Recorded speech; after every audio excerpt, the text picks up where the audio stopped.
ahead, knock it out. Streetwear is my whole life. The first Gucci I had to have been like 23 years old, and I was a successful artist. Streetwear is all I had, all I believe in.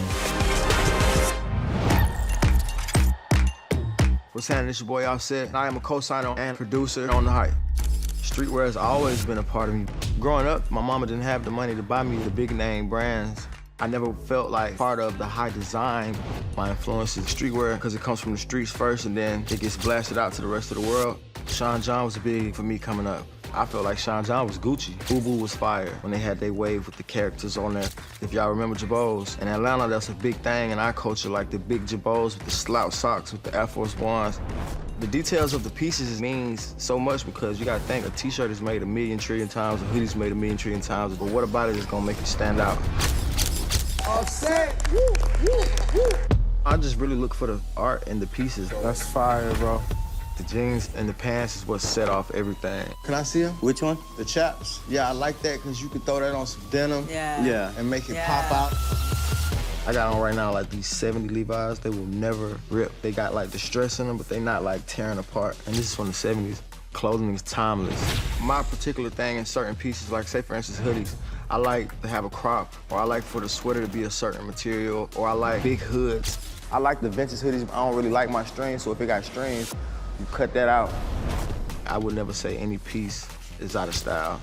If you do, then you out of style because it's gonna come back. If you think about it, early 2000s in hip hop, everything was big as hell. Mid 2000s start slimming up, and then skinny jeans became everything. And now the baggy clothes is now called oversized, and it's right back in. Everything's a full circle. History repeats itself.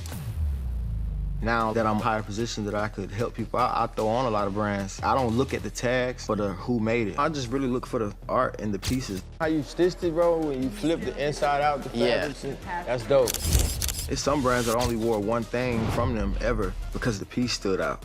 I try not to get stuck on anything because stuff changed too fast, so you'll be left behind. You won't be on to the next thing. That's what I think is special about me, because I'm gonna see a piece and nobody's gonna know about it, but when I wear it, everybody's gonna know about it. I ain't putting on just anything. What inspired me to start my own clothing line, Laundered Works, was seeing my influence when I wear certain pieces from different brands, how much it'll be worn after that. I'm leading the pack on drip, so let me just step back and create an own lane for me to be creative. I ain't scared to tell them. My advice for designers starting their own brand is stand behind your brand 1,000%. Once you find that piece that stands out that people like, you make that your foundation. Use social media as a platform. That's how people is blowing up every single day. And don't get discouraged when it get hard, because if it's hard and it's a process, then there's longevity that comes with it because you worked for it.